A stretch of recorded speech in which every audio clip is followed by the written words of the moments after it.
જય સોમનાથ મિત્રો, સ્વાગત છે યુટ્યુબ ચેનલ ગુજ ઇન્ફો હિમાલયસીમાં. મિત્રો, દિવ્યાંગ મિત્રોને ગુજરાતની જે એસટી બસમાં મુસાફરી માટે જે ફ્રી સુવિધા આપવામાં આવે છે તેને લગતો જીએસઆરટીસીનો જે નવો પરિપત્ર બહાર પાડવામાં આવ્યો છે, જે તમામ દિવ્યાંગ મિત્રોની જાણ માટે અને એ માહિતી તેમને ઉપયોગમાં આવી શકે તે માટે આજના વિડીયોમાં આપણે આ પરિપત્રની જે વાત છે એની સંપૂર્ણ વિગત આપના સુધી પહોંચાડશું. દરેક મિત્રો જે આવી કોઈ માહિતી હોય એમનાથી જાણ મળે અને એમને ઉપયોગી બને એવા હેતુથી આ માહિતી આપવામાં આવતી હોય છે. તો જે દિવ્યાંગ મિત્રો નવા આવ્યા હોય ચેનલને લાઇક શેર સબસ્ક્રાઈબ જરૂરથી કરજો, જેથી આવી માહિતી હોય એ આપના સુધી પહોંચાડી શકે. તો ચાલો મિત્રો જાણીએ. જે આ જે પરિપત્ર છે એમાં બે સુવિધાઓ વિશે વાત કરવાની છે, જેમાં ખાસ એક જે આપણે મફત મુસાફરી અને બીજી જે અનામત સીટ વિશેની. મફત મુસાફરી વિશે દરેક દિવ્યાંગ મિત્રોને જાણ છે, અગાઉ આપણે વિડીયો પણ બનાવેલા છે. જે 40% કે તેથી વધારે દિવ્યાંગતા હોય એમાં એસટી બસમાં આપણે ગુજરાત રાજ્યમાં અને અન્ય રાજ્યના છેલ્લા સ્ટેશન સુધી ફ્રીમાં મુસાફરી કરી શકતા હોય છે. સાથે જ આપણે જે ઓનલાઈન ટિકિટ પણ બુક કરીએ છીએ અને એ પછી જ્યારે બસ ચૂકાઈ ન જાય તે માટે પણ આપણે શું કરવું જોઈએ, શું બાબતો ધ્યાનમાં રાખવી જોઈએ, એ વિગતો તમામ જાણશું. મિત્રો, સામાજિક ન્યાય વિભાગ ગાંધીનગર નિર્દેશ અનુસાર ગુજરાત રાજ્ય જે માર્ગ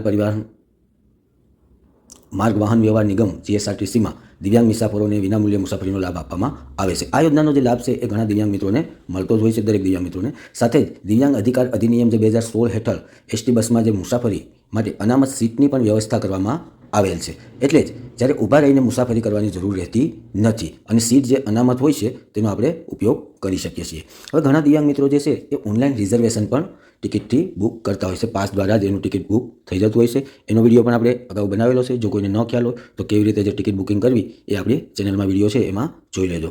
કેટલીક વાર એવું થતું હોય છે કે આવું જે ટિકિટ બુક થયેલી હોય તો કંડક્ટરને જાણ થતી નથી અને જે દિવ્યાંગ મિત્રો છે એ બસમાં ચૂકી જાય છે મુસાફરી દરમિયાન. જો ટાઈમસર ન આવ્યા હોય કે એવું કંઈ હોય તો આના માટે જે છે એની ફરિયાદો પણ ઘણી વખત રજૂ થતી હોય છે કે અમારી જે ટિકિટ બુક હતી તેમ છતાં બસ જતી રહી છે.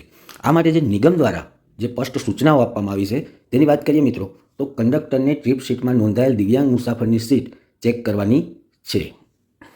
એટલે કે મિત્રો, જે કંડક્ટર છે, તમે કોઈ બસમાં ટિકિટ બુક કરી હોય તો એની એક ટ્રીપ સીટ હોય છે, એમાં એને ચેક કરવાનું હોય છે કે આમાં કોઈ દિવ્યાંગ ઉમેદવારની ટિકિટ બુક છે કે નથી.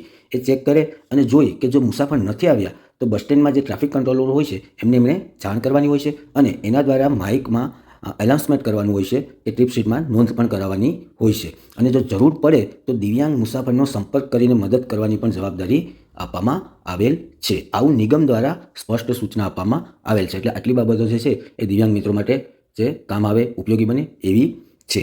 હવે આપણે પણ અમુક બાબતો છે એ દિવ્યાંગ મિત્રો તરીકે પણ ધ્યાન રાખવી જોઈએ, જેમાં ખાસ કરીને જે ઓનલાઈન ટિકિટ બુક કર્યા પછી આપણે જે બસ સ્ટેન્ડે સમયસર પહોંચવું એ પણ જરૂરી છે. જે બસનો ટાઈમ હોય એ પ્રમાણે તો આપણે પહોંચી જવું પડે. ત્યારબાદ જે દિવ્યાંગનો જે આપણો પાસ હોય છે, પરિચય પત્ર કહે છે કે ટિકિટ, એ બંને સાથે રાખવાના હોય છે. કંડક્ટર અથવા ટ્રાફિક કંટ્રોલરને આપણી જે હાજરી હોય છે એ પણ જણાવી દેવી, જેથી તેમને ખ્યાલ આવી જાય કે આ જે છે એ આવી ગયા છે. અનામત સીટ જે છે એ ખાલી કરાવવાની પણ વિનંતી કરવાની, ઘણી વખત સ્ટાફને મદદ કરવાની પણ હોય છે. તો એમને જણાવવાનું કે અમે દિવ્યાંગ છે, બેસવાની કે જે જગ્યા રાખી શકે.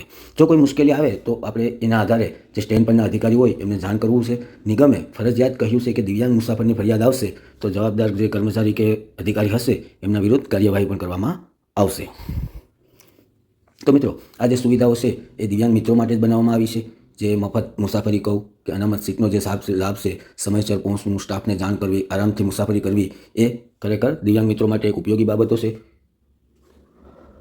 તો જો તમે કોઈ દિવ્યાંગ મિત્રો હોય કે દિવ્યાંગ મિત્રોને જાણતા હોય તો તેમના સુધી આ જે માહિતી છે એ શેર કરજો, એ એમના પરિવારજનો સુધી શેર કરજો, જેથી દિવ્યાંગ મિત્રોને એક સુરક્ષિત અને આરામદાયક મુસાફરી મળી શકે. તો બસ મિત્રો, આ વિડીયોમાં આટલું જ. મળીશું હવે નેક્સ્ટ વિડીયોમાં. જય હિન્દ, ધન્યવાદ. દરેક દિવ્યાંગ મિત્રો પોતાનું ધ્યાન રાખજો.